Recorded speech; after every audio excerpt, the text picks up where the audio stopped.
चलिए हमारा स्टार्ट करना है हमारा टॉपिक आज से नया चैप्टर हमारा वेक्टर। इसको बोला जाता है वेक्टर अलजेब्रा। Vector algebra. अच्छा बेटा, एक और बात आपके लिए एक बता दें। ये जो आपका वेक्टर है ना, वेक्टर में हम लोग क्या क्या पढ़ने वाले हैं। 2D में हमने 2D की लाइन पढ़ी थी। अच्छा, 3D और 2D में अंतर क्या होता है? यहाँ पर देखिए सिंपल सी बात होती है कि एक तीसरा डायमेंशन और जो है वो ऐड हो जाता है। ये इसको हम जेड एक्सिस बोल देते हैं। अपना अपना तरीका होता है। इसको एक्स, इसको वाई एक्सिस, इसको एक्स एक्सिस और इसको जेड एक्सिस बोल दिया जाता है। कुछ लोग इसको जेड एक्सिस बोल देते हैं, इसको वाई एक्सिस बोल देते हैं, इसको एक्स और इस ऊपर वाली इसको जेड बोल देते हैं। तो अपना अपना तरीका है। हम जो लेते हैं यहाँ पर ये वाला, इसको जेड एक्सिस लेते हैं, जो आपके प्लेन के बाहर की तरफ निकली हुई है।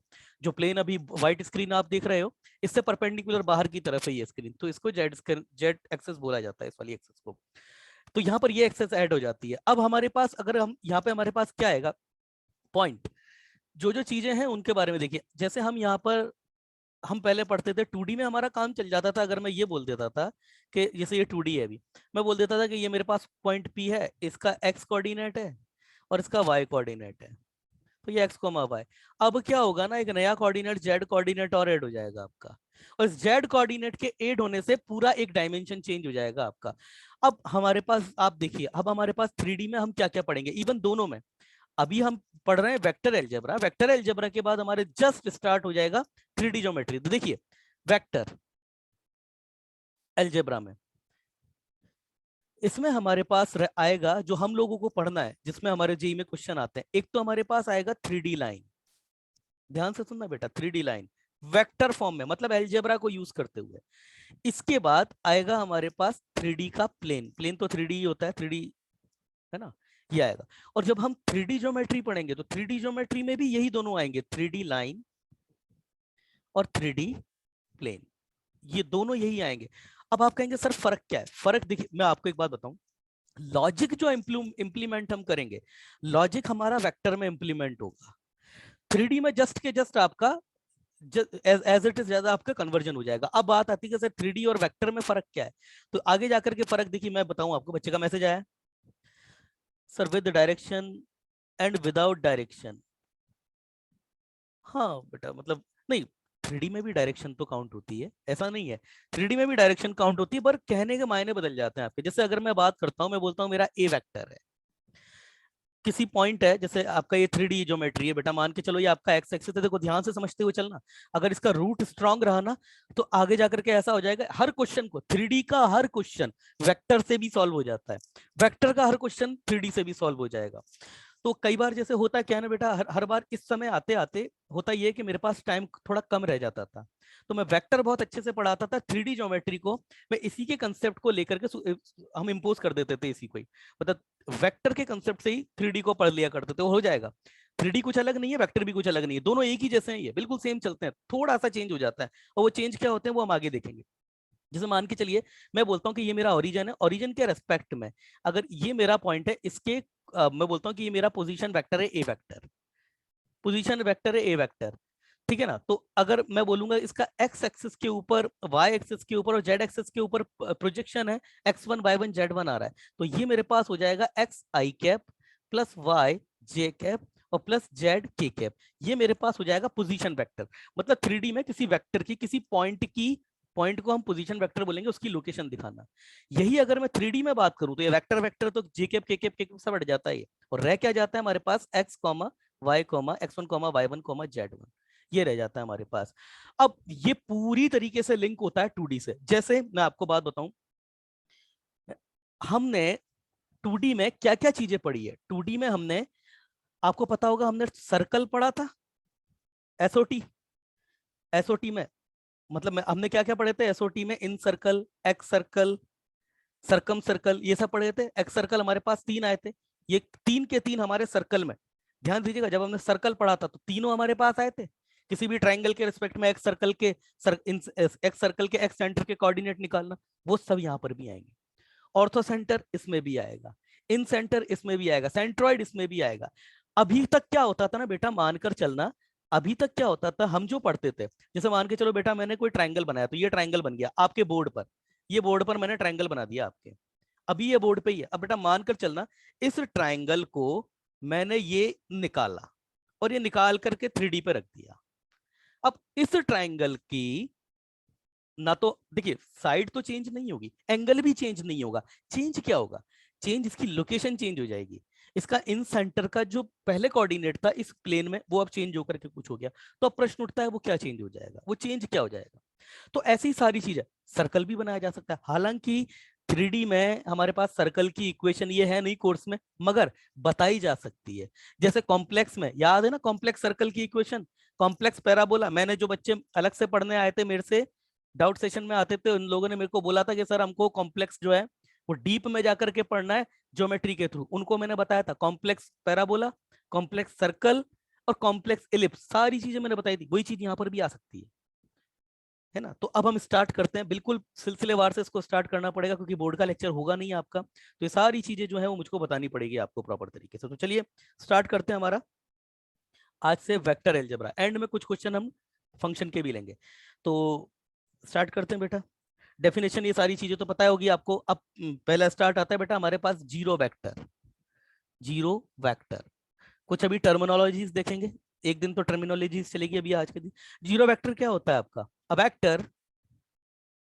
Vector of magnitude 0 of magnitude, a vector with a magnitude 0 and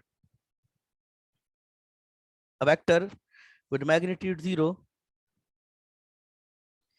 and has direction undefined और डायरेक्शन नॉट डिफाइंड। इसकी डायरेक्शन जो है वो डिफाइंड ही ना हो, डायरेक्शन नॉट डिफाइंड। और ज्यादा अच्छे से इनिशियल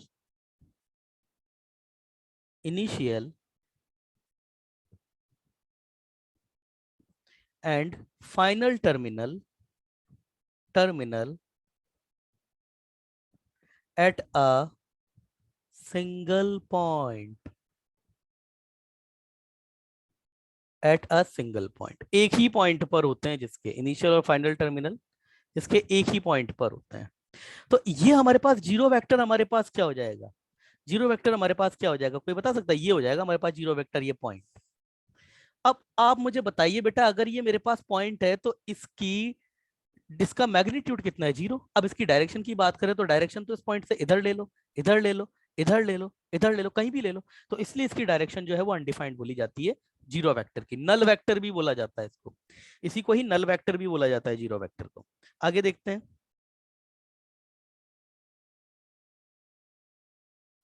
एक और चीज भी लिख लेते हैं, जीरो वेक्टर,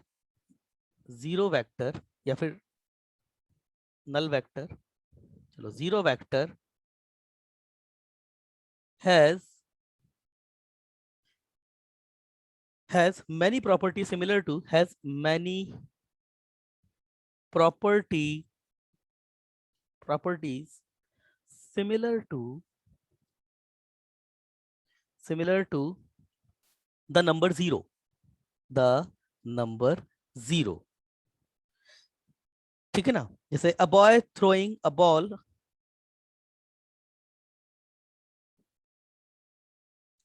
ठीक है ना बेटा? जैसे एग्जाम्पल मैं लूं अभी, a boy throwing ball a ball up and catching it back in his hand, this displacement then, yeah, the displacement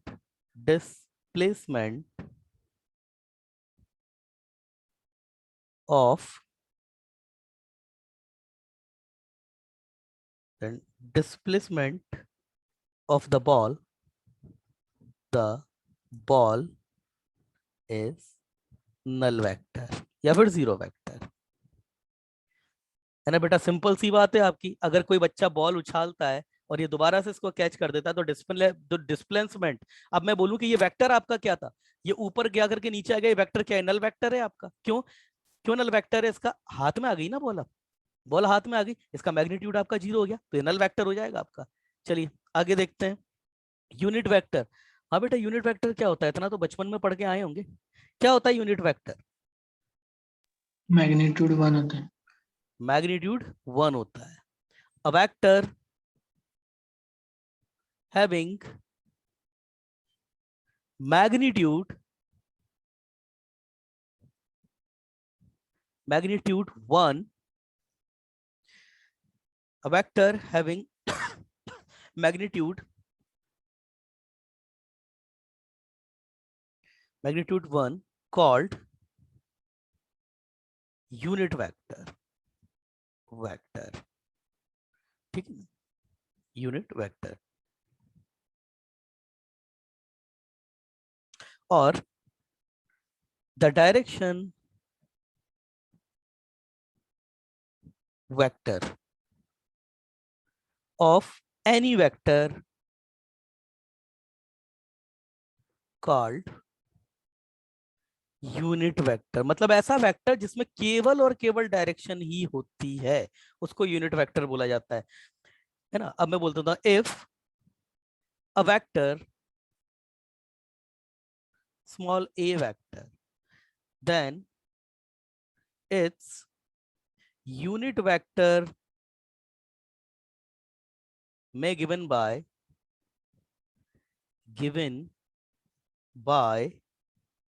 a cap, इससे डिनोट करते हैं इसको a कैप को, है ना। देखिए आगे जाकर के चीजें थोड़ा, ये अभी टर्मिनोलॉजीज चल रही है हमारी, तो अभी आगे जाकर के बहुत अच्छे क्वेश्चन बनते हैं, और ये बहुत इंपॉर्टेंट टॉपिक है आपका, है ना। इसको ए कैप से रिप्रेजेंट किया जाता है, बच्चों को आपको पता भी होगा। जैसे suppose if your A vector, अगर हम इसको इस तरीके से नाम दें, A1 आई कैप, मान के चलिए कोई वेक्टर है, A2 j cap plus A3 k cap, तो इसका ए कैप कितना हो जाएगा आपका, ए कैप कितना हो जाएगा आपका, ए कैप, ए कैप क्या हो जाएगा आपका, ए वेक्टर अपॉन मॉड ऑफ ए, इससे रिप्रेजेंट किया जाता है इसको। और ये मॉड ऑफ ए आपका क्या होता है, इसका मैग्नीट्यूड, किसी भी वेक्टर को उसके मैग्नीट्यूड से डिवाइड कर देंगे ना, तो यूनिट वेक्टर ही रह जाता है एक्चुअली। तो a cap A1 cap plus A2 j cap plus A3 k cap upon under root A1 square plus A2 square plus A3 square, ये हो गया। तो आपका ए कैप जो है वो कितना हो जाएगा, A1 अपॉन वही A1 square plus A2 square plus A3 square i cap, A2 upon A1 square plus A2 square plus A3 square j cap plus A3 upon A1 square plus A2 square plus A3 square, और ये के cap, ये हो जाता है बेटा आपका, ठीक है ना, ये होता है आपका ए कैप। तो मैं लिख लेता हूं यहाँ पे, any unit vector A cap equal to a vector upon mod of a vector, इससे दिया जाता है किसी भी यूनिट वेक्टर को, ठीक है। चलिए आगे देखते हैं।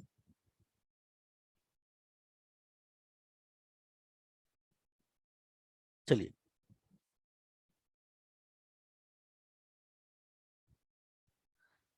अच्छा एक बात होता है, नोट डाल के लिखते हैं,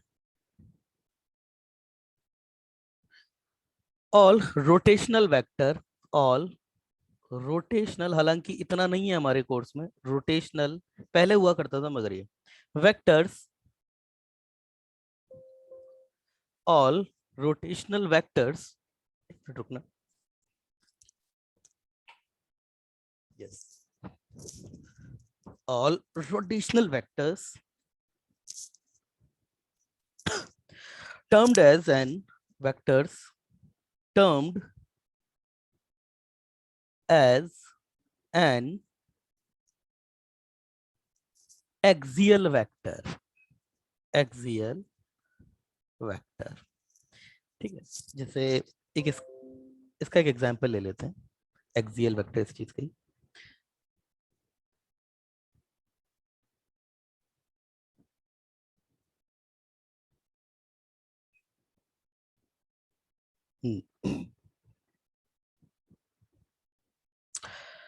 जैसे मान के चलिए a boy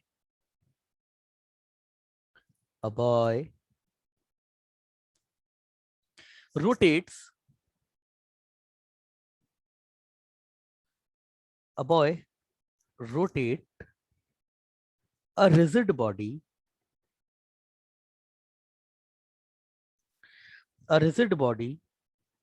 about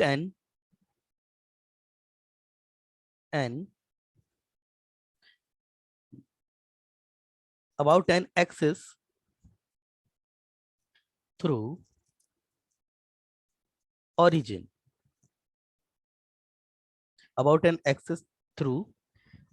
with angular velocity with, ये थोड़ा थोड़ा फिजिक्स की याद आ रही होगी, चल देखते कितने बच्चों को, with angular velocity 10√3 meter per second if omega vector points in the direction I cap plus j cap plus k cap, then omega velocity बताइए क्या होगी, देन ओमेगा इज व्हाट। मतलब आपके पास एक लड़का, एक बच्चा है कोई, वो एक ऑब्जेक्ट को या एक रिजिड बॉडी को रोटेट कर रहा है कोई भी एक्सेस के थ्रू जो कि ओरिजिन है, मान के चलो ये ओरिजिन है और ये आपकी एक्स एक्सेस है, तो इसके थ्रू वो उसको रोटेट कर रहा है, मतलब कुछ इस तरीके से घुमा रहा है वो इसको। अब ये आपको कितनी स्पीड से घुमा रहा है वो आपको दिया है 10 मीटर पर सेकेंड, और आपको एंगुलर वेक्टर है उसकी डायरेक्शन दी है, तो आप बताइए उसकी एंगुलर वेलोसिटी, एंगुलर वेक्टर की डायरेक्शन दी है, एंगुलर वेलोसिटी की डायरेक्शन दी है। If omega points in the direction, मतलब ये आपको जो एंगुलर वेलोसिटी है ना उसकी आपको डायरेक्शन दी है, तो ये ओमेगा कितना होगा आपका।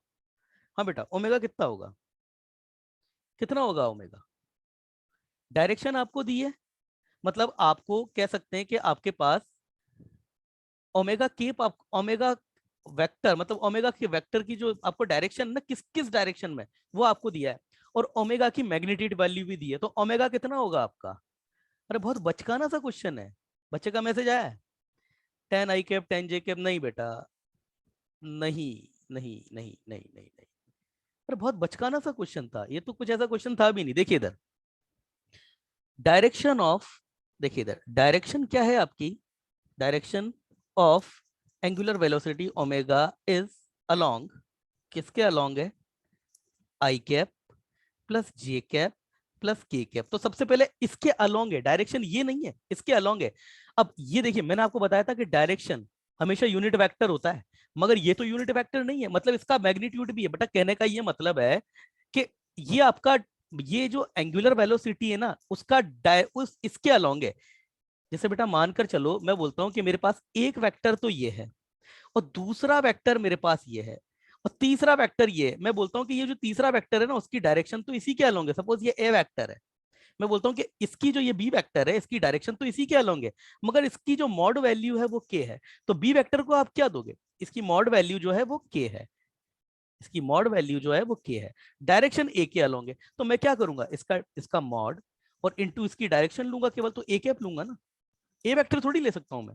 मैंने बोला इसकी डायरेक्शन ए वेक्टर के अलोंग है, सिर्फ मॉड वैल्यू इसकी के है, तो मुझे मॉड वैल्यू लेनी पड़ेगी और डायरेक्शन वेक्टर लेना पड़ेगा। समझ में आई बात, नहीं आई बात समझ में। अरे बेटा इधर देखो, ए वेक्टर इसमें क्या क्या पड़ा होता है, ए किसी भी वेक्टर में आपके डायरेक्शन पड़ी होती है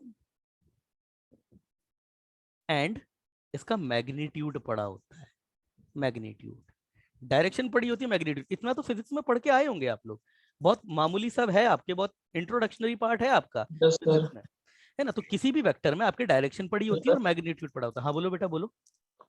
मतलब इस आई कैप जे कैप के कैप का यूनिट वेक्टर लेके हम उसके मॉड से मल्टीप्लाई करेंगे ना। मैं वही वही कर रहे हैं, मगर वो क्यों कर रहे हैं वो पता होना चाहिए। मुझे लगा आप फिजिक्स में, अरे बेटा कोई भी आपके पास वेक्टर है इसमें क्या क्या पड़ा होता है, एक तो आपके पास इसका मॉड पड़ा होता है और इसका आपके पास एक डायरेक्शन पड़ी होती है, यही तो होता है ना। अभी दोनों मल्टीपल में नहीं होते हैं, ऐसा मत समझना इनके बीच में कोई प्रोडक्ट होता है। सिंपल मल्टीपल है, क्योंकि आपके पास किसी भी वेक्टर से किसी भी स्केलर को मल्टीप्लाई किया जा सकता है, यूजुअल सी बात है, बस नॉर्मल सी बात है। तो हमारे पास ओमेगा जो वेक्टर है उसकी डायरेक्शन इसके अलोंग है, ये नहीं है। अब पहले मैं क्या करूंगा ना, पहले तो मैं डायरेक्शन निकालूंगा ओमेगा कैप से। तो ओमेगा कैप की डायरेक्शन क्या हो जाएगी, आई कैप प्लस जे कैप प्लस के कैप अपॉन इसका रूट, इसका मैग्नीट्यूड जो कि √3 है। अब ओमेगा वेक्टर, इसका मेरे को ओमेगा कैप तो दिया हुआ है, ओमेगा मॉड ऑफ ओमेगा तो दिया हुआ है, और omega cap mod of omega मुझे कितना दिया था, 10√3, 10√3, और ये कितना था, आई कैप प्लस जे कैप प्लस के कैप अपॉन √3। तो ये मेरे पास कितना आ जाएगा, सही बोल रहा था वो बच्चा, 10 आई कैप प्लस 10 जे कैप प्लस 10 के कैप। शाबाश, कौन सा तो बच्चा, ये मीटर पर सेकंड, ये आ जाएगा आपके पास में, इसकी एंगुलर वेलोसिटी ये आ जाएगी। चलिए आगे देखते हैं।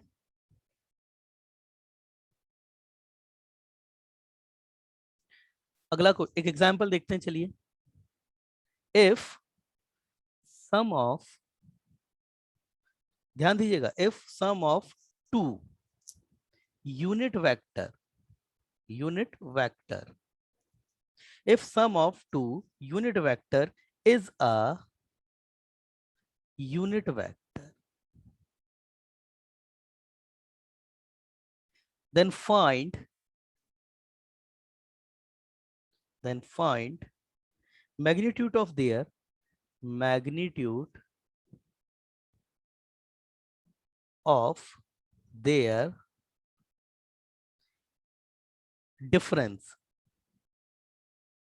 difference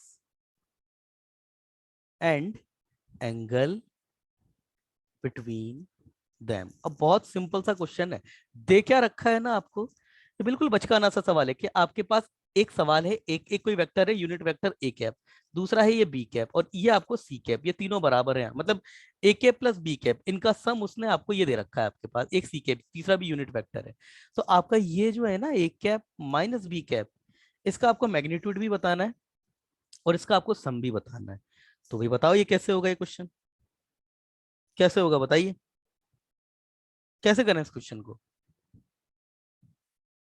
बताइए।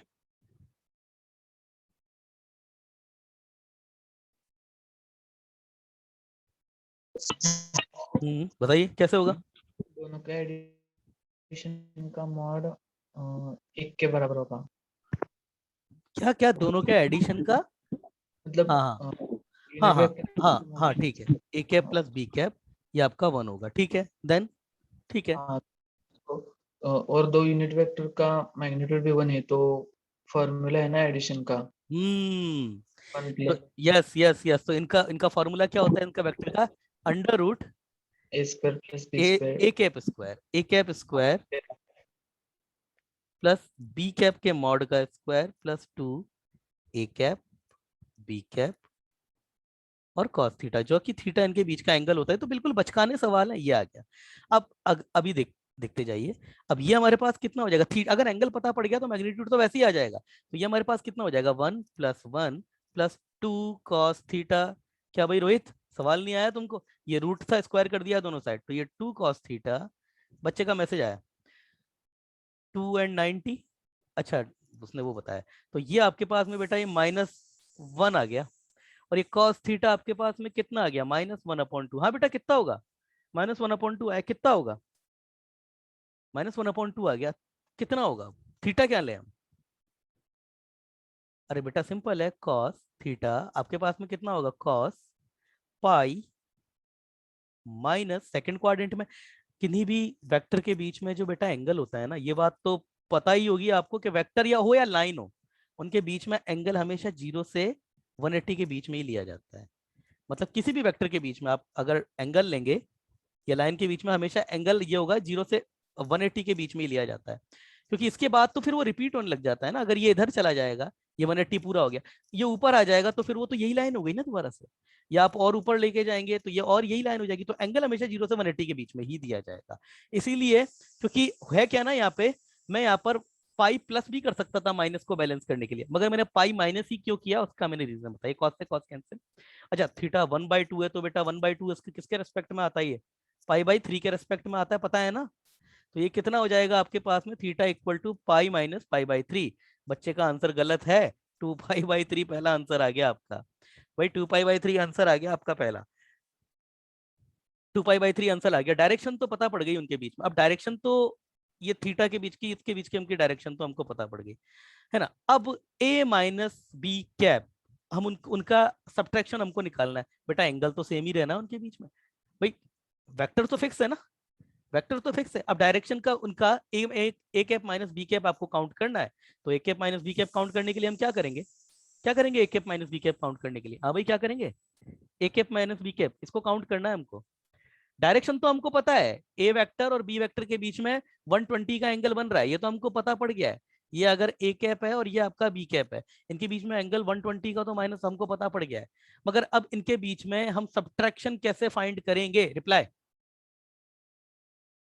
कैसे फाइंड होगा, मतलब सब्ट्रैक्शन सर का मैं मॉड निकालना है। के लिए डिफरेंस का वो फॉर्मूला यूज हाँ करूंगा। बिल्कुल बिल्कुल वही चीज, दोबारा से मॉड अप्लाई कर दो और ये आपके पास में कितना हो जाएगा, मॉड ऑफ ए कैप का square 1, mod of B cap का स्क्वायर 1 माइनस 2 ए कैप बी कैप वो भी 1, और ये कॉस थीटा, थीटा आपको पता ही है, तो ये कितना हो जाएगा आपके पास में 1 + 1, ये बेटा 2 हो जाएगा पूरा, मतलब 2 माइनस कॉस थीटा अब भी हमने देखा कितना आया था 1/2, तो ये कितना आ जाएगा 2 इंटू 1/2, तो बेटा √3 आ गया तुम्हारा जो आंसर था वो √3 तो मैग्नीट्यूड है, और थीटा आपका 2 पाई/3 इसका आंसर है। ठीक है भाई अनिकेत, गलत आंसर था बेटा आपका, कोई बात नहीं, 2 और 90 गलत था बेटा अनिकेत, आगे से। अरे हाँ बेटा, ये पीएनसी की शीट का क्या चल रहा है अपना, पीएनसी की शीट का क्या चल रहा है, पीएनसी, देखो बेटा मेरी बात समझो यार, तुम है ना हल्के में ले रहे हो चीजों को। देखो बेटा अनिकेत, कल भी मैंने कुछ बच्चों से बात करी थी, अब कुछ बच्चों का कहना था कि सर देखो अभी ये पीएनसी हमने अभी अभी खत्म किया है थोड़ी देर पहले, पीएनसी के बाद हमने फंक्शन भी मैं बताऊंगा आपको, शीट भी है ना, मतलब कुछ क्वेश्चंस मैं भी दूंगा उसके। अभी ये शीट खड़ी हो जाएगी आपके लगा हाथों हाथ, पीएनसी की शीट पेंडिंग। कल मेरी बात हुई थी कुछ बच्चों से, विघ्नेश तुम बता रहे थे कि तुमने जो है वो एक्सरसाइज सेकंड चल रही है तुम्हारी लिप्स की कुछ, थर्ड वाली एक्सरसाइज। थर्ड एक्सरसाइज चल रही है, उसको हाँ खत्म करके 2D खत्म करो, क्योंकि 2D की अगर शीट खत्म कर लोगे 3D में बहुत फायदा मिलने वाला है।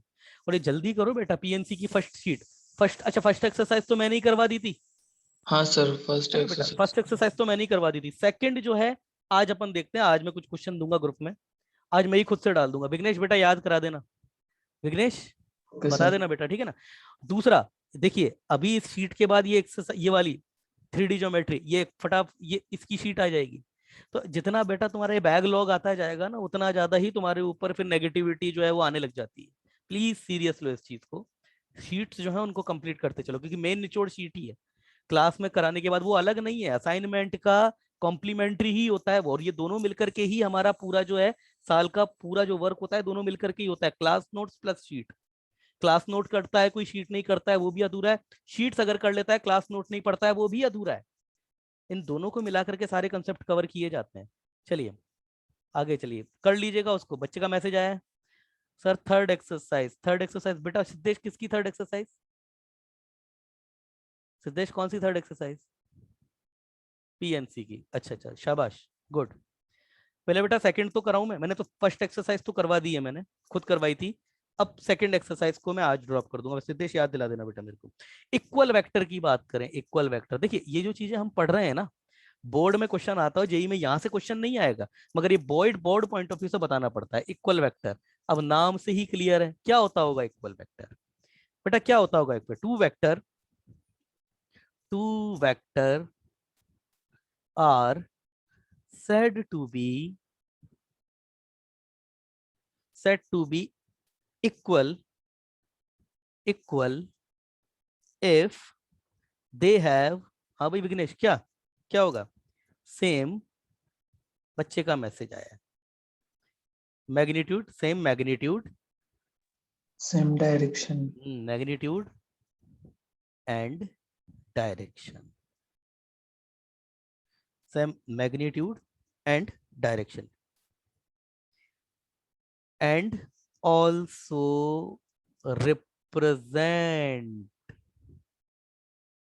two same physical quantity. अब फंस गए आप। देखिए, पहली चीज, डायरेक्शन सेम हो, मैग्नीट्यूड सेम हो, मगर जिस फिजिकल क्वांटिटी को रिप्रेजेंट कर रहे हैं ना वो भी सेम होना चाहिए। मतलब उस बच्चे उसका बुक वाले का मतलब समझो आप क्या है। एक बार घुमाकर क्वेश्चन आ चुका है इस पर भी, मतलब समझिए। मैं बोलता हूं कि मेरे पास ए वेक्टर है, ये मैंने बोल दिया i cap minus 2j cap plus 3k cap, ठीक है ना, ये है मैंने बोला। और मैं बोलता हूं कि ये बेटा फोर्स है, ये मेरे पास फोर्स है, ठीक है ना। अब मैं बोलता हूं मेरे पास बी वेक्टर है, ये भी मेरे पास i cap minus 2j cap plus 3k cap, और मैं ये बोल देता हूं कि ये मेरा मोमेंटम है। अब ये दोनों सेम है क्या? नहीं है। ये दोनों सेम होते हुए भी सेम नहीं है। क्यों सेम नहीं है? क्योंकि मोमेंटम और फोर्स ये दोनों अलग अलग फिजिकल क्वांटिटी है। फोर्स को ही रिप्रेजेंट करना चाहिए था या फिर मोमेंटम को ही रिप्रेजेंट करना चाहिए था? समझ में आई बात? समझ में आई बात? है ना, बहुत छोटी सी बात है, मगर कई बार क्या है ना, छोटी छोटी चीजें याद नहीं रहती ना, ये ऐसे ऐसे क्वेश्चन भी घुमा घुमा कर आ जाते हैं। समझ में आ रही है बात? अरे समझ में आई क्या, बोलो? हाँ sir.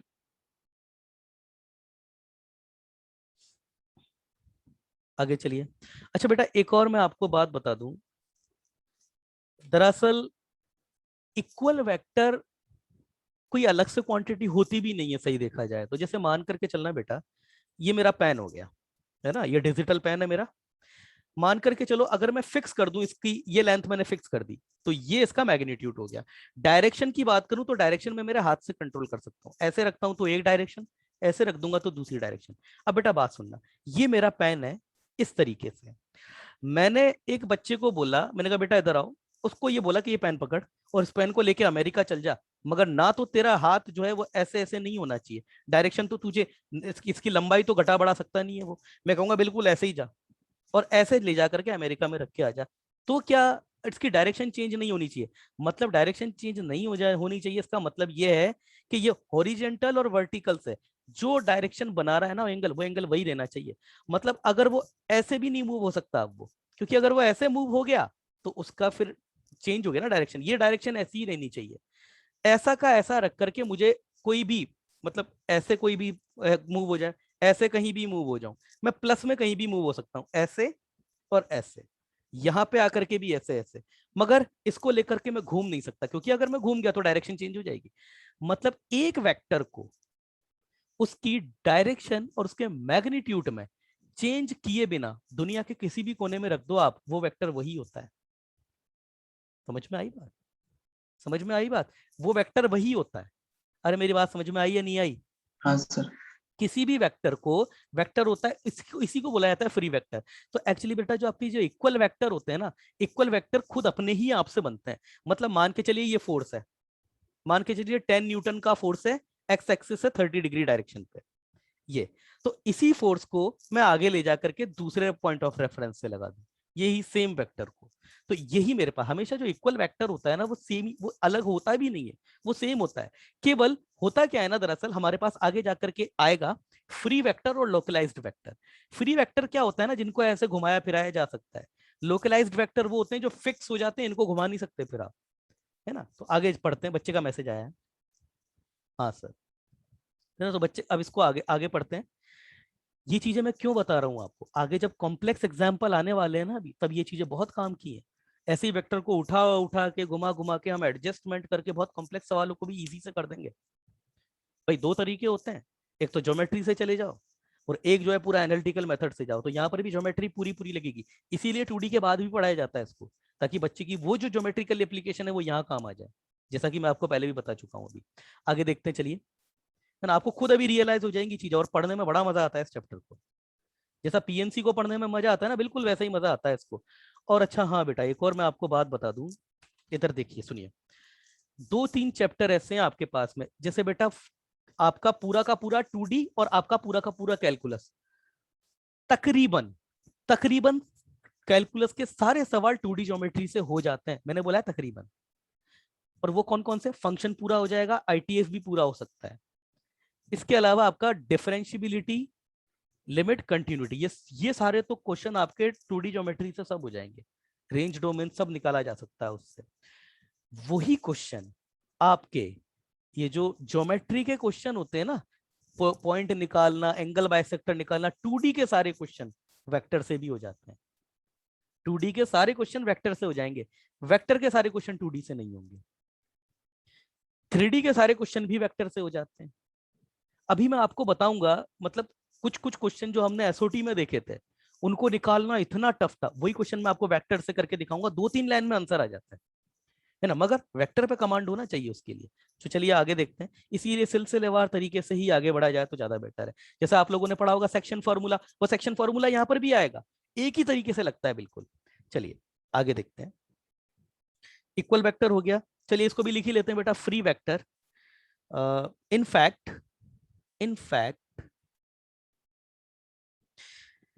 vectors can be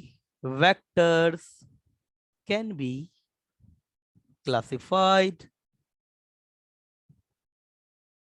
between localized vector, बेटा ध्यान से, localized vector and free vector, है ना। तो भाई आपका क्या क्या होता है देख लेते हैं। all such vector are all those vector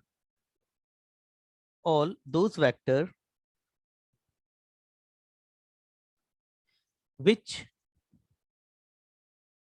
when all those vector लिखना भूल गया, या फिर इस लाइन को थोड़ा ऐसे लिख लेते हैं, मेरे को थोड़ा गड़बड़ लग रहा है इसमें। all such vector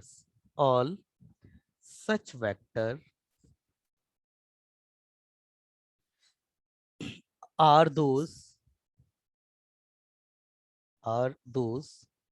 all such vector are those which when transform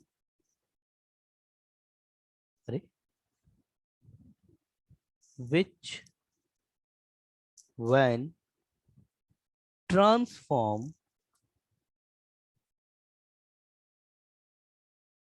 into space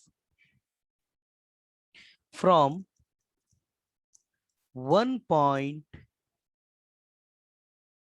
to another point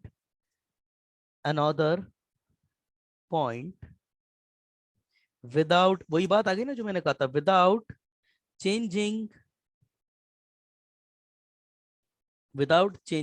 their magnitude and direction, their magnitude and direction can be considered as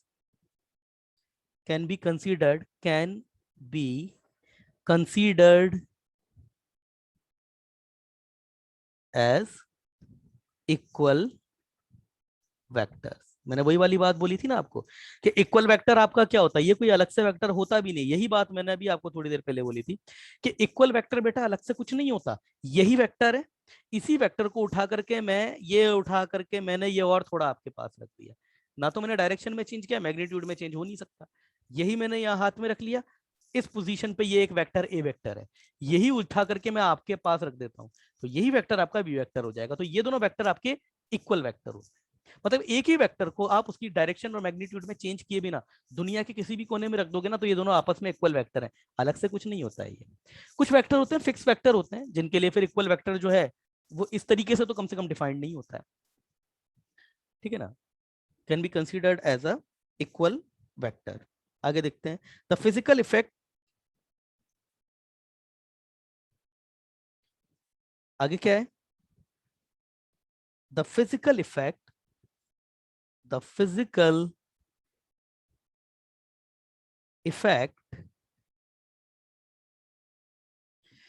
produced by them remain same. तो कुल मिलाकर के यहाँ momentum को मतलब एक location पिछली location पे मोमेंटम को रिप्रेजेंट करता था, तो आगे भी मोमेंटम को ही रिप्रेजेंट करना चाहिए। ठीक है ना, आगे देख लेते हैं।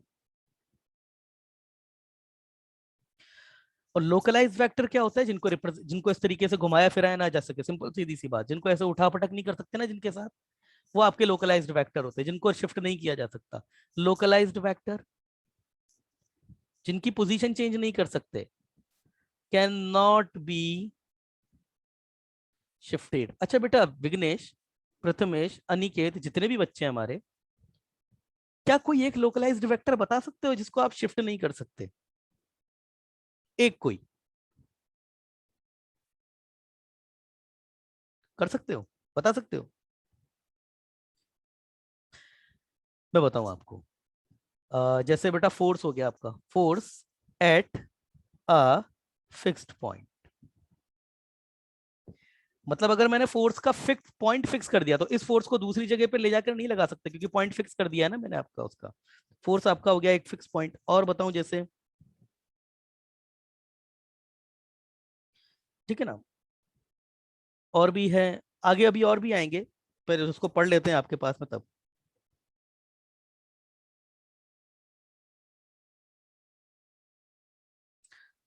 आगे देखते हैं।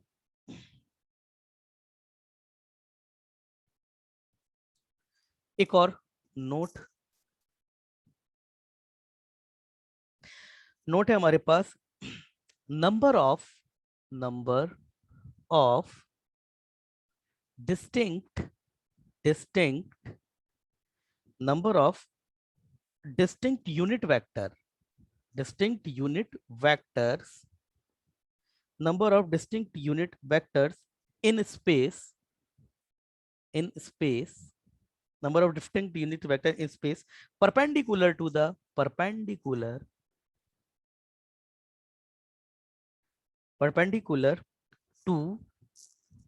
a given plane is 2।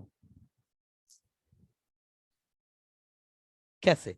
कहने का मेरा मतलब है बेटा कि आपके पास कोई एक प्लेन दिया है आपको। अच्छा, प्लेन क्या होता है पहले तो देखो। प्लेन की सिंपल सी अगर डायरेक्ट डेफिनेशन मैं आपको बताऊं ना, आगे हालांकि आगे तो बहुत डीप में हमको प्लेन पढ़ना है, अभी मोटा मोटी एक बात मैं बता दूं, जो पूरे के पूरे आपके यूनिवर्स को दो पार्ट में डिवाइड कर दे, वही प्लेन होता है आपका। मतलब अगर मैं बोलता हूं ना कि जैसे मान करके चलना बेटा, ये जो मेरे सामने जो मेरी लैपटॉप की स्क्रीन है, इसी को ऊपर भी इनफाइनाइट फैला दूं मैं, इधर भी इनफाइनाइट फैला दूं, और इधर नीचे भी इनफाइनाइट फैला दूं। बच्चे का मैसेज आया है ना, नॉर्मली हाँ बिल्कुल सही बोल रहा है बच्चा। तो आपके पास में ये प्लेन बन जाएगा। प्लेन क्या होता है? इसकी विड्थ जो होती है वो नेग्लिजिबल होती है, और इसकी जो डायरेक्शन मतलब इसकी जो फैलाव होता है इसका, वो इनफाइनाइट होता है। तो अब अगर बेटा बात करें आपके सामने कि आपके पास में कोई भी प्लेन है, उसके परपेंडिकुलर कितने वेक्टर पॉसिबल है? कितने वेक्टर पॉसिबल है? इनफाइनाइट। इनफाइनाइट है क्या? बताइए, क्या किसी भी वेक्टर, भाई मेरे हिसाब से तो इनफाइनाइट ही है। जैसे यही प्लेन ले लीजिए, जिस स्क्रीन पे मैं आपसे बात कर रहा हूं, इसके परपेंडिकुलर आपकी तरफ निकलने वाले कितने वेक्टर पॉसिबल है? इस पर आपकी तरफ निकलने वाले कितने वेक्टर पॉसिबल है? एक। क्यों? एक ही वेक्टर पॉसिबल है, ये जो आपकी तरफ जा रहा है। बाकी इधर से जो आपकी तरफ आएगा ना, वो तो सेम ही है। वो मैंने बताया था ना, लोकलाइज्ड वेक्टर और फ्री वेक्टर, वो यही वाला परपेंडिकुलर जो आपकी तरफ आ रहा है ना, इसी को ही इधर से ले लेंगे तो वो ये सेम ही आएगा।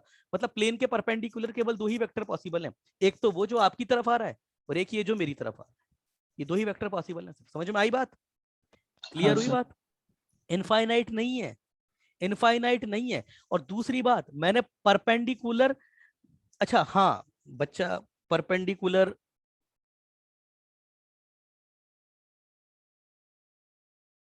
Vector in a space perpendicular to the number of distinct unit vector. हाँ बेटा, एक और चीज, यहाँ पर ये यूनिट वेक्टर बोला गया है। हालांकि देखा, ऐसा देखा जाए तो वेक्टर तो बहुत पॉसिबल है, मगर यूनिट वेक्टर दो ही पॉसिबल है, एक आपकी तरफ, दूसरा मेरी तरफ। यूनिट वेक्टर यही, अगर मैं मैग्नीट्यूड में, अच्छा अगर मैं इसको हटा देता अभी, इसको अभी मैं हटा दूं, so number of distinct unit हटा दूं मैं, vector in in a space perpendicular to given plane, अब इनफाइनाइट हो जाएंगे। क्यों? क्योंकि अब मॉड्यूलस अलग अलग हो सकता है ना। है ना। दो ही पॉसिबल है इस केस में तो यूनिट वेक्टर, क्योंकि यूनिट की बात कर रहा है वो, तो दो ही पॉसिबल है। पहला कौन सा होगा? First is upward and downward, ये दो ही पॉसिबल है ना। बहुत सिंपल छोटी सी बात है, कोई ऐसी बहुत बड़ा तो साइंस है नहीं इसमें। आगे बात करते हैं।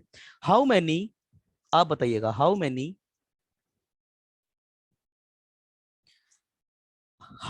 Many perpendicular perpendicular perpendicular how many perpendicular how many perpendicular how many perpendicular to given line to given line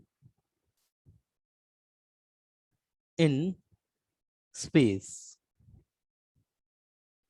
हाँ बेटा अब बताओ, जो बच्चा बता देगा उसको टॉफी।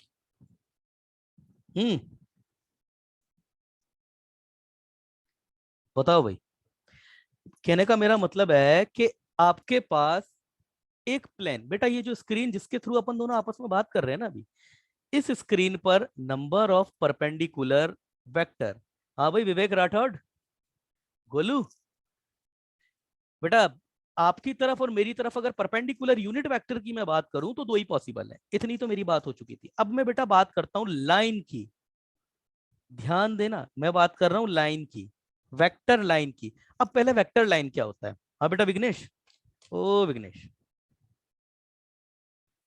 ओ हाँ विघ्नेश बेटा वेक्टर लाइन क्या होता है? देखो क्या होता है, सुनो बेटा। ये आपके पास पेन है, मेरे पास पेन है, देख पा रहे हो उसको?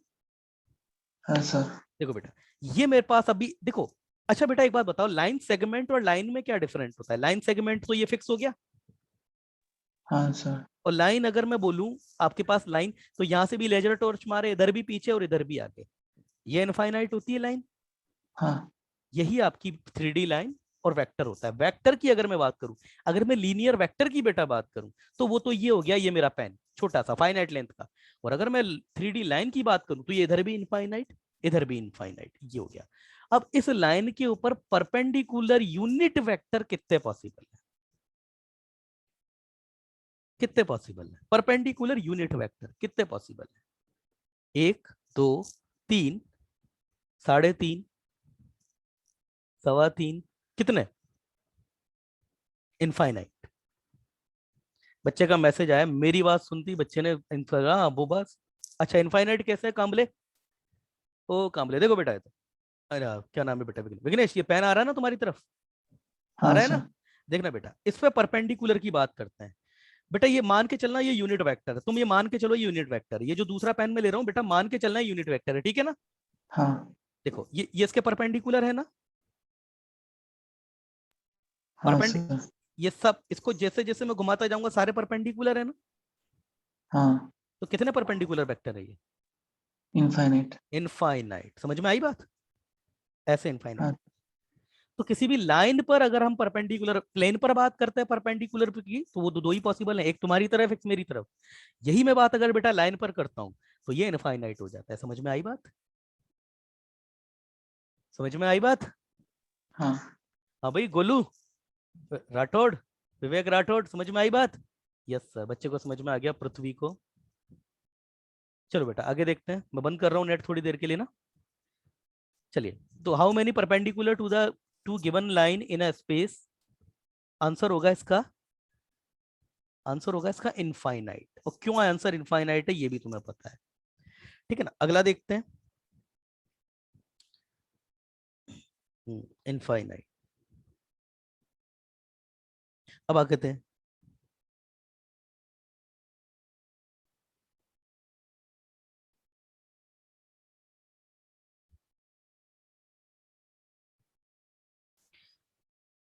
अच्छा बेटा एक का जवाब दो। आर, क्वेश्चन है ये बिल्कुल बेसिक सा। Two vector are two vectors are equal, या आपसे पूछा गया प्रश्न है, क्या दो वेक्टर इक्वल होंगे? Are two vector are equal if they have, if they have if they have equal component, equal component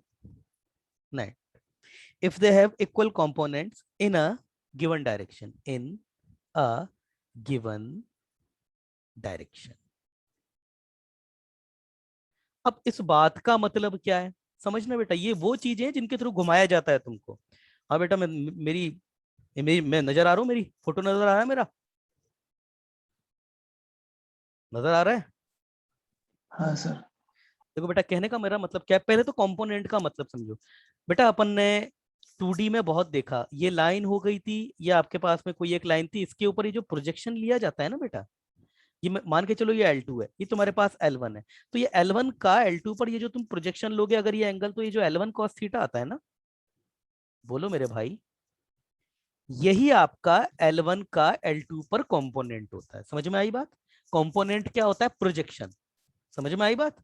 मगर अगर मैं बोलता हूं ना एक वेक्टर का दूसरे पर कंपोनेंट, तो उसका मतलब होता है एक वेक्टर का, दरअसल बेटा बात क्या होती है मैं बताऊं आपको, वेक्टर पढ़ते हैं तो कंपोनेंट बोल देते हैं, और जब हम 3D में लाइन पढ़ते हैं ना तो उसी को ही प्रोजेक्शन बोल देते हैं। थोड़ी थोड़ी कुछ भी नहीं है, बात बोलने का तरीका होता है। वेक्टर पढ़ते हैं तो कंपोनेंट, वेक्टर कंपोनेंट, और लाइन का प्रोजेक्शन बोला जाता है। समझ में आई बात? यही फर्क है और कुछ भी फर्क हाँ नहीं है, चीज सेम ही है। अब वेक्टर में सर कंपोनेंट क्यों बोला जाता है, ये अभी आगे आएगा। तो जब भी बेटा वेक्टर बोलते हैं ना, आपने बहुत सुना होगा वेक्टर कंपोनेंट, लाइन कंपोनेंट कभी नहीं सुना होगा आपने। लाइन का प्रोजेक्शन बोला जाता है, वेक्टर का कंपोनेंट बोला जाता है। समझ में आई बात? तो वेक्टर कंपोनेंट एक्चुअली क्या होता है ना, एक वेक्टर का दूसरे वेक्टर पर प्रोजेक्शन। समझ में आई बात? समझ रहे हो ना? ओए समझ में आई बात भाई? रिप्लाई। हाँ सर। अरे एक कोई समझ में आई क्या? इतने बच्चे बैठे हुए हैं यहाँ पे? अच्छा, दो को आई है भाई बात समझ में। तो बेटा मेरी बात का जवाब दो, ये दो कितने बच्चों को आई समझ में?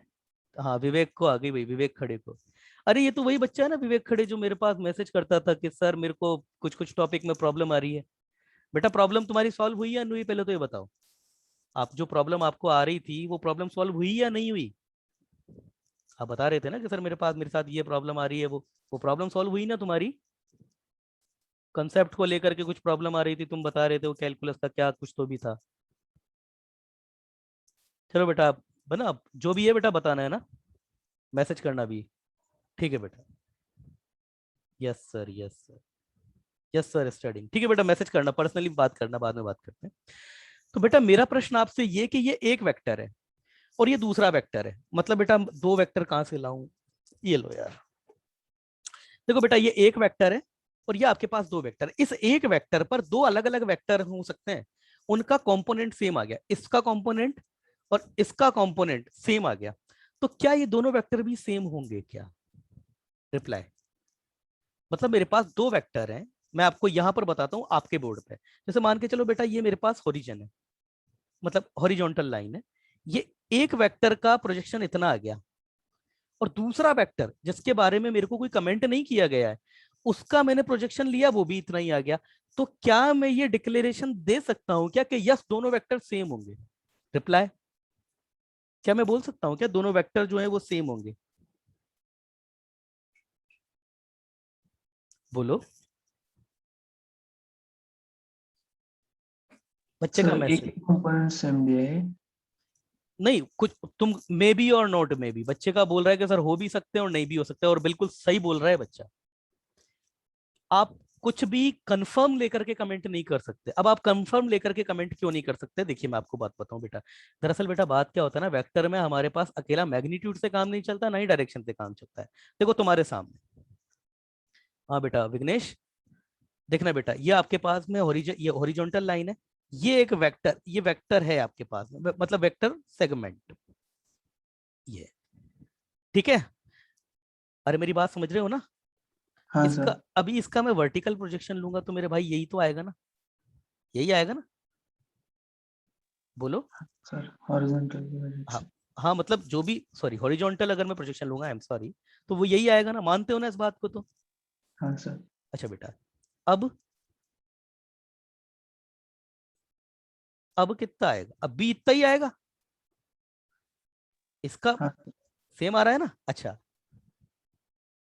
अब भी उतना ही आएगा। हाँ सर। अब अब ये जितने यहां से लेकर के इस लाइन को टच करते हुए जितने भी मैं वेक्टर बना सकता हूं, सबका हॉरिजॉन्टल प्रोजेक्शन सेम आएगा।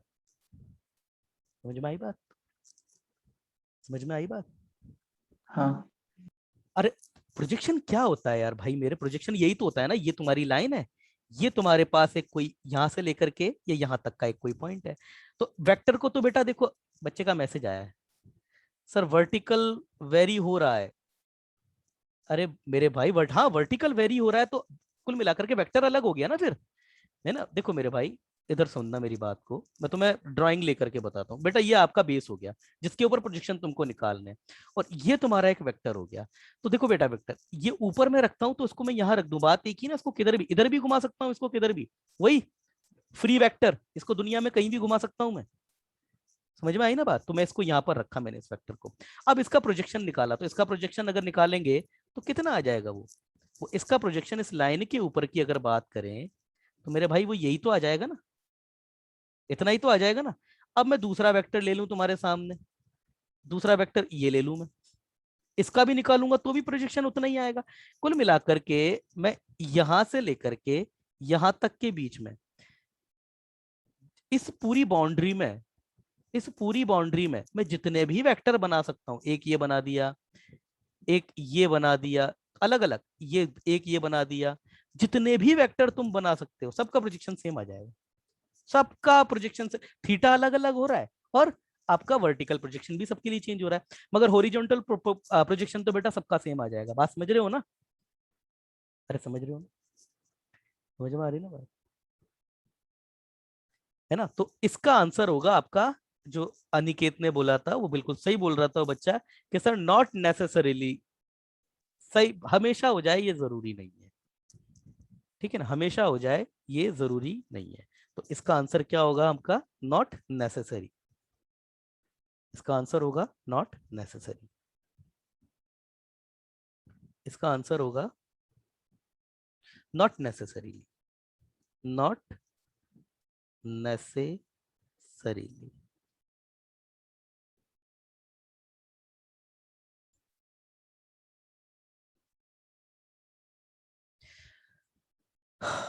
और भी इक्वल, नॉट नेसेसरीली।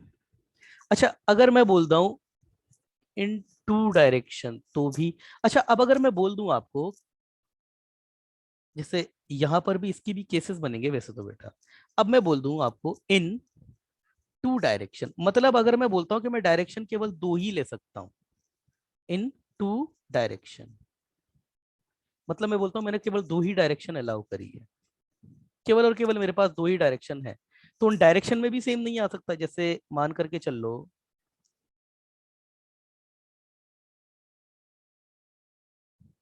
ये है आपके पास बेस, और ये आपके पास ऐसी एक डायरेक्शन हो जाए, और दूसरी डायरेक्शन कोई सी भी फिक्स कर दो, फिर भी आपके पास में और जब दूसरी डायरेक्शन ही आप फिक्स कर दोगे तो भी फिक्स नहीं रहेगा, कहीं भी फिक्स कर दो आप दूसरी डायरेक्शन, एक डायरेक्शन तो ये हो गई, और दूसरी डायरेक्शन मान के चलिए मैं इधर कर दूं ये, तो भी दोनों फिक्स नहीं है, तो भी अलग अलग है। ये तो खैर यही सही, तीन डायरेक्शन फिक्स करेंगे तो भी नहीं होगा, है ना? है ना? इन टू डायरेक्शन आगे होगा नॉट नेसेसरीली, सरीली, और इन थ्री डायरेक्शन ये हो जाएगा, ये भी नॉट नेसेसरीली। चलिए ठीक है ना, ये हो गया हमारे पास। आज कल से कोलिनियर वेक्टर स्टार्ट करेंगे, मगर अभी एक क्वेश्चन है मैं जो आपको पूछना चाहता हूँ बेटा, एक क्वेश्चन है, इसका रिप्लाई करो। ये आपका पीएनसी का क्वेश्चन है। देखो पीएनसी का क्वेश्चन आपका प्रोबेबिलिटी का ही क्वेश्चन होता है, थोड़ा सा चेंज आ जाता है, जैसे आपको पता है हालांकि क्या चेंज होता है। तो एक मैं क्वेश्चन पूछ रहा हूँ, हालांकि ये चीज मैंने आपको पढ़ाई नहीं है, मगर जो बच्चा इस क्वेश्चन का आंसर कर देगा ना, मैं मान जाऊंगा कि उस बच्चे को पीएनसी में उस बच्चे ने कुछ तो अचीव किया है। और ये क्वेश्चन केवल और केवल एक ब्लाइंड क्वेश्चन है, डरा रहा है क्वेश्चन में आपको सिर्फ। अब वो डरा कैसे रहा है वो क्वेश्चन देखिए आपका क्या है। क्वेश्चन नहीं लिखूंगा मैं पूरा बेटा, सीन कुछ इस तरीके का है कि आपके पास एक डाइस्ड है, और डाइस्ड है वो बायस्ड है। डाइस के कितने फेस होते हैं वैसे? डाइस के 6 फेस्ड होते हैं, जरूरी नहीं है 6 हो, आपके पास 4 फेस का डाइस भी बना सकते हो, 3 का भी बनता है, 6 फेस का डाइस है। और उसकी बायस्ड जो नेस है वो ये है कि उसका एक फेस तो 1 शो करता है, 2 फेस उसके 2 शो करेंगे, और 3 फेस उसके 3 शो करते हैं। मतलब जो आपने वो सांप सीढ़ी खेलते हो ना, उसमें 3 जो चौकोर है वो तो 3 से बने हुए हैं, 2 आपके 2 से बने हुए और एक का एक ही है। अब आपका पीएन क्या है?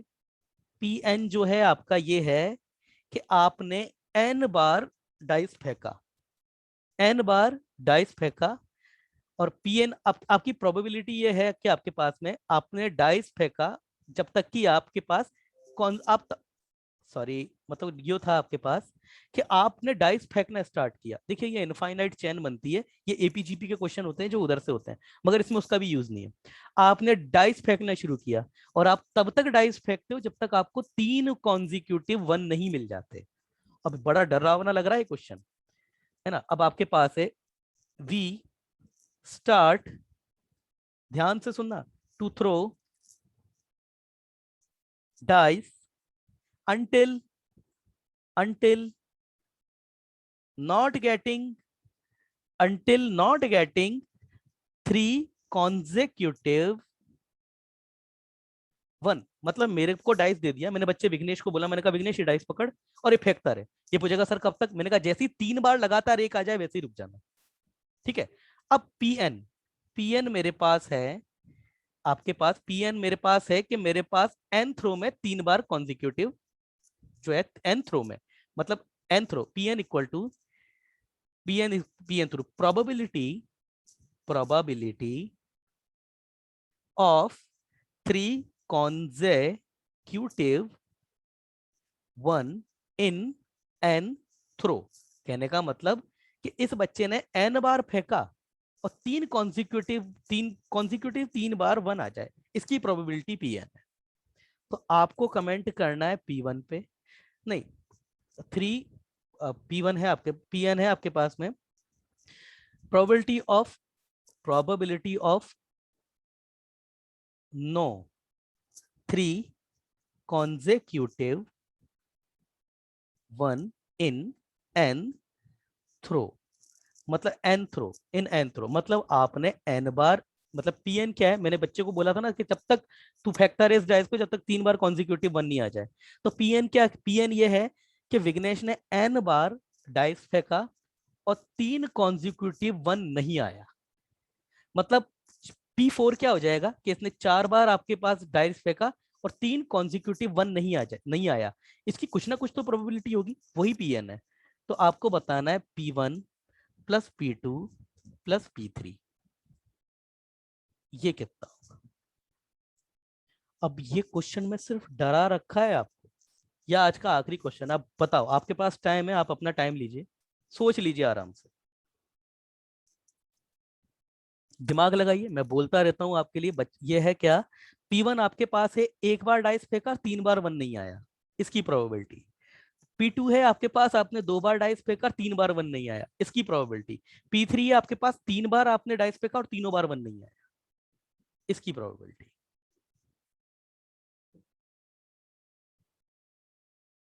अब क्वेश्चन ये पीएनसी का ही है। प्रोबेबिलिटी और पीएनसी में अंतर क्या होता है ना, प्रोबेबिलिटी आपके पास होता है फेवरेबल अपॉन टोटल, मतलब फेवरेबल वे अपॉन टोटल वे, और पीएनसी तो आप जानते ही हो, तो मैंने ही पढ़ाया है आपको। हाँ बेटा क्या होगा, क्या होगा इसमें? कोई भी, कोई भी बच्चा, ये आज का आखिरी क्वेश्चन है हमारा। Yes reply. और बहुत क्वालिटी क्वेश्चन है, मुझे अच्छा भी लगा ये क्वेश्चन, और इस तरीके से बहुत मतलब घुमाइए, घुमाने वाला क्वेश्चन है, डरा रखा है आपको पूछ के, और है कुछ भी नहीं इस क्वेश्चन में। इस क्वेश्चन में आपको सिर्फ डरा रखा है उसने, और कुछ भी नहीं है इस क्वेश्चन में। चलिए स्टार्ट करते हैं। हाँ बेटा विघ्नेश नहीं आया, अनिकेत बेटा आना चाहिए था, अगर नहीं आया तो सच में गलत है, फिर तो आना चाहिए था। चलिए मैं बताता हूँ। आओ बेटा विघ्नेश, बेटा सामने आओ, प्रतिमेश, सब जो भी बच्चे सामने आओ, आओ बेटा सामने आओ। हाँ देखो बेटा, पहले की अपन बात करते हैं, आना चाहिए था यार ये क्वेश्चन तो। मैं, क्या हो रहा है ये इसमें? हाँ देखो बेटा, P1 तुम्हारे पास क्या है विघ्नेश, जरा अपने मुंह से बोलो खुद, क्या है? बोलो P1 क्या है? P1 क्या है? मतलब P1 क्या स्टेटमेंट क्या है P1 का, ये बोलो अपने मुंह से बोलो। कमिंग वन ना, मतलब वन आएगा। प्रॉब इसका मतलब तुम क्वेश्चन ही नहीं समझे उसका मतलब। फिर ये Pn पढ़ो क्या है आपके पास में।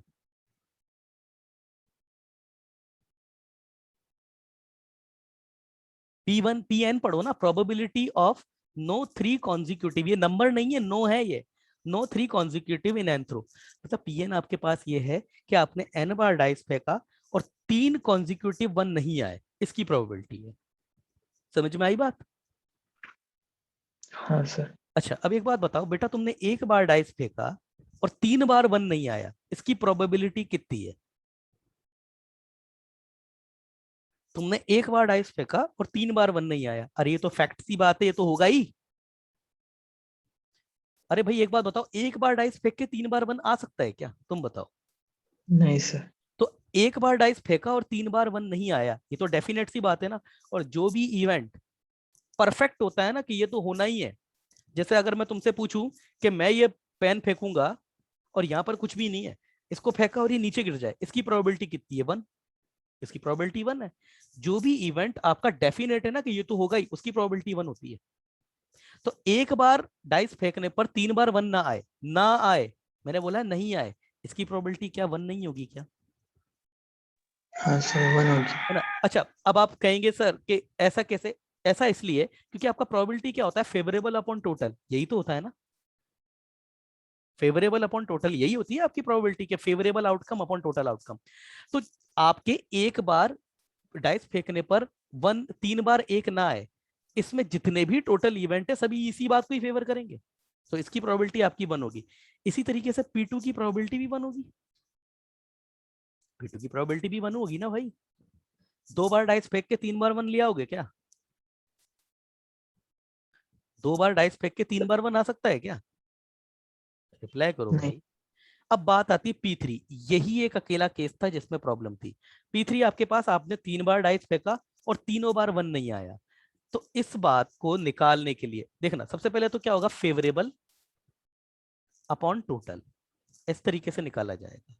अब देखो मतलब आपने 3 बार डाइस फेंका तो आपके पास क्या क्या आ जाना चाहिए, 2 आ जाए, 2 आ जाए, 2 आ जाए, चलेगा। वो कह रहा है कि तीनों बार 1 नहीं आना चाहिए। मेरी बात सुनना बेटा, उसने कहा तीनों बार 1 नहीं आना चाहिए। एक तो ये आउटकम चलेगा तुम्हारा, 2 आ जाए, 2 आ जाए, 3 आ जाए, ये भी चलेगा। 2 आ जाए, 2 आ जाए, 2 आ जाए, 3 आ जाए, 3 आ जाए, ये भी चलेगा। 3 आ जाए, 3 आ जाए, 3 आ जाए, ये भी चलेगा। इसके अलावा 2 आ जाए, 2 आ जाए, 1 आ जाए, ये भी चलेगा। 2 आ जाए, 1 आ जाए, 1 आ जाए, ये भी चलेगा। दो आ दो, बस यही है बस। एक एक एक तो तीनों बार आ नहीं सकते। तो ये इतनी सारी प्रोबेबिलिटी तुमको निकालनी पड़ेगी, है ना। अच्छा अब बेटा बात करें, 6 आपके पास टोटल आउटकम है, तुम मुझे बताओ आपके पास प्रोबेबिलिटी ऑफ 1, एक थ्रो में 1 आने की प्रोबेबिलिटी क्या है, एक ही सपोर्ट करता है ना उसको, 1/6। क्यों, एक ही फेस है 1 का, तो फेवरेबल ऑफ 1 तो एक ही है ना। अरे हाँ भाई सर। मेरे पास देखो इधर डाइस पे मेरे पास क्या है, एक तो 1 पड़ा हुआ है डाइस पे, 2 मेरे पास 2 पड़े हुए हैं, 3 मेरे पास 3 पड़े हुए हैं। मैंने डाइस फेंका, एक आने के लिए फेवर कितने कर रहे हैं, एक ही तो कर रहे हैं ना ये फेवर, टोटल कितने, टोटल तो 6 फेस है, ये हो गया। प्रोबेबिलिटी ऑफ 2, 2 आने की प्रोबेबिलिटी कितनी है मेरे पास, 2 आने की प्रोबेबिलिटी मेरे पास 2/6 है, मतलब 1/3। और 3 आने की प्रोबेबिलिटी कितनी है, 3/6, बोले तो 1/2, यही तो है ना। तो या तो तुम ये वाले केस बनाओ, 2 2 2 2, मतलब 2 आ जाए, 2 मतलब 2 आने की प्रोबेबिलिटी कितनी हो जाएगी, मतलब 2 भी आ जाए, फिर से 2 आ जाए, फिर से 2 आ जाए, इस बात की प्रोबेबिलिटी कितनी हो जाएगी, 1/3, 1/3, 1/3, ये हुआ एक केस। इसी तरीके से इसके रिस्पेक्ट में प्रोबेबिलिटी कितनी हो जाएगी, 1/3, 1/3 और ये 1/2, इस तरीके से हो जाएगी। इसी तरीके से इसकी भी हो जाएगी, इस तरीके से इसकी भी हो जाएगी, इस तरीके ये सबकी सबकी प्रोबेबिलिटी निकालनी पड़ेगी तुमको, बोलो, बोलो ना। हाँ सर। इससे अच्छा इसको आप अगर बाइजेक्शन से करें तो ये आपके पास, मैं इसको ऐसे भी बोलता हूं ना, आपके पास में आपका निकला टोटल और फेवरेबल, फेवरेबल जो मेरे पास है वो मेरे पास टोटल माइनस ऑल 3, ऑल 1, यही तो है भाई।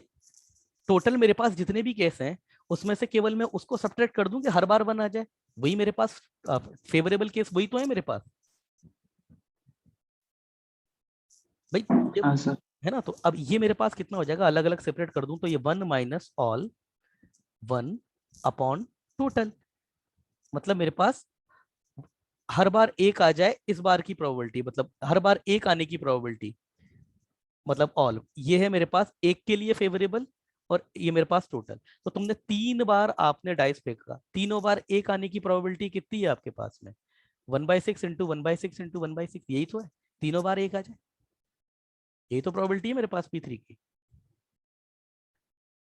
हाँ 1/6 इंटू 1/6 इंटू 1/6, और ये आपका 216 होता है, और ये आप जब एलसीएम लेंगे तो 215 अपॉन 216, ये है आपका P3।